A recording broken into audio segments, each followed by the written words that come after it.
নাটোর ও সিরাজগঞ্জ জেলার দুই উপজেলা গুরুদাসপুর ও তারাশের সংযোগ রক্ষাকারী রাস্তাটি মরণ ফাঁদে পরিণত হয়েছে।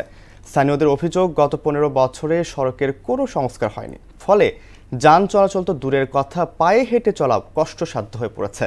বেহাল সড়কে প্রতিদিনই ঘটছে ছোট বড় দুর্ঘটনা। অভিযোগ স্বীকার করে দ্রুত সংস্কারের আশ্বাস দিলেন এলজিইডির উপজেলা প্রকৌশলী মিজানুর রহমানের প্রতিবেদন জানাচ্ছেন বুশরা জাহান।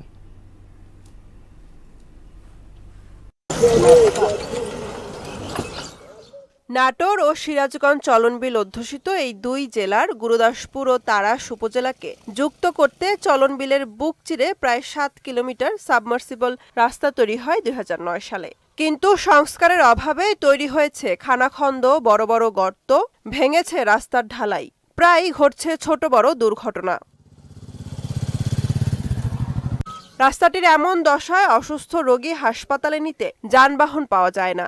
চলনবিলবাসীর এমন দুঃখ কষ্ট লাঘবে রাস্তাটি দ্রুত সংস্কারের উদ্যোগ গ্রহণের দাবি স্থানীয়দের। রাস্তার খুব ভঙ্গুর অবস্থা, একটা রোগীকে যে আমরা এখান থেকে যে আমরা হসপিটালে নিয়ে যাব, সেটা আমাদের কোনো গাড়ি পাই না। মালামাল নিতে লাগলে পরে গাড়ি উল্টে যায় বা মানুষের খুবই ক্ষয়ক্ষতি হয়। এখানে এটাতে রাস্তার সংস্কারের জন্য আমরা সরকারের কাছে বিশেষভাবে অনুরোধ। এখন রাস্তাটা একবারে নষ্ট হয়ে গেছে, আমরা আর চলাচল করতে পারি না। আমাদের এখন সরকারের কাছে দাবি খুব তাড়াতাড়ি যেন এই রাস্তাটা মেরামত করা হয়। পরিবহন চালকরা জানালেন, রাস্তা নয় যেন মরণ ফাঁদ। এমন রাস্তা দিয়ে চলাচলে অনেক সময় গাড়ি নষ্ট হয়, উল্টে যায়। যাত্রীদেরও অসুবিধা, আমাদেরও অসুবিধা। কালকে একটা গাড়ি উল্টে গেছে, তার আগের দিন গাড়ি উল্টে যে গরু মারা গেছে। গাড়ি নিয়ে যেতে সমস্যা হয়, প্লাস উল্টে যেতে লাগে, মানুষের যাত্রীর দুর্ভোগ।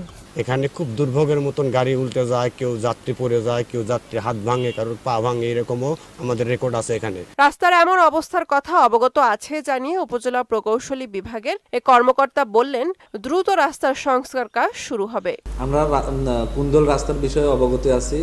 এই বিষয়ে আমরা সহ উপজেলা নির্বাহী অফিসার এবং আমাদের নির্বাহী প্রকৌশলী সহ আমরা রাস্তাটি ভিজিট করেছি। রাস্তাটার অবস্থা ভালো না। এই অবস্থা আমরা পাককলন করে আমাদের হেড অফিসে পাঠানো আছে। পাককলনটি অনুমোদন হলে দ্রুত রাস্তাটির কাজ সংস্কার হবে। দ্রুত রাস্তাটি সংস্কার করে চলাচলের উপযোগী করে দেওয়া হবে এমন প্রত্যাশা ভুক্তভোগীদের। বুশরা জাহান, মোহনা সংবাদ।